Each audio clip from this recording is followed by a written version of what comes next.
We got Larry Schober, the CIO of Efficient Advisors, with us at the CME Group. Larry, I know when we talk bonds, the smile lights up on your face. I love it. Let's talk a little fixed income into the weekend. Today we got a little back and forth from some of the Fed speakers, right?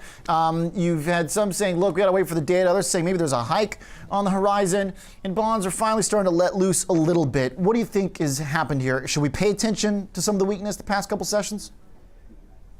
Yeah, I mean, short-term overbought conditions by a lot along the curve, and so it's really nice to see yields creep up ever so slightly. I mean, I think that's provided a good foundation for the stock market and for risk assets in general, but it's definitely not the answer for the intermediate term. But overbought rules the day, at least today. Okay, so Larry, are you sort of bearish in the very short term on bonds? I am. I look back at what drove the 10-year yield, especially to the level we're at today, and I'm just looking back at unconventional monetary policy. That's the excuse for everything, but I think it's true.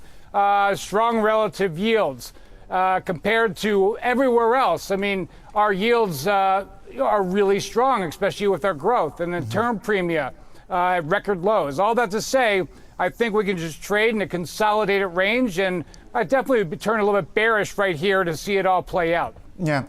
All right. So the bigger forces at work here don't show signs of letting up on the intermediate to long term, but you're just saying the speed at which we got down to this level may not be sustainable. Yeah, exactly. Just like when we see an enormous stock sell-off like we saw in December. Market was oversold. Doesn't mean that it can't stay oversold to get worse. And I think the same thing applies now. It's that, yeah, the market definitely overbought.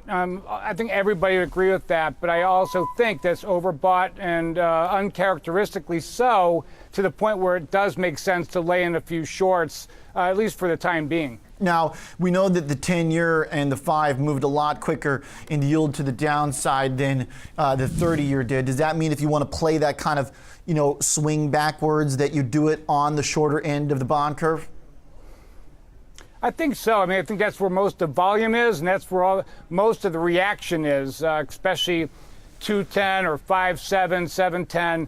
Getting out to 30 seems to be its own animal right now, and it's just hard to, they're all very difficult to predict, but how that's acting, whether it's a bull flattener or a bear steepener, it's really a crapshoot right now until we see more economic data, more talk from the ECB and the FOMC. Yeah. Larry, we started off the show with a bearish take on stocks, and a guest said, look, Kevin Smith at Kresge Capital said, look, even if it was about the 10-year pushing down that's caused the inversion, we should still be looking at plenty of other metrics. I'm curious if you think that an environment in which, economic concerns drive bonds lower, is that more or less bearish for stocks than an environment in which, yields maybe come back up a little bit? I mean, that's kind of the question of whether, the good data will be bad or good for stocks. Any thoughts before we let you go?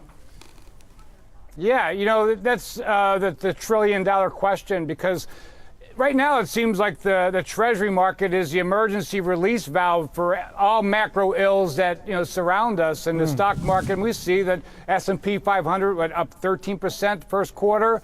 Bonds, 10-year yield down 27 basis points year to date. So there's this divergence, and I don't think that divergence is going to sustain itself. Maybe for the short term, but something's got to give. And whether it be earnings per share continue to dwindle lower, we saw that the S&P 500 earnings per share for 2020 have dropped about $3 to $4. Is that going to continue? At some point, there's got to be a give point. With the dollar higher, yields lower, and the stocks higher, it's anybody's guess at this point. Yeah. All right, Larry, good stuff. A nice note to end our conversation for the week on. Mr. Schober, we will see you next week. I'm sure. He's the CEO. Thank you. You got it, sir.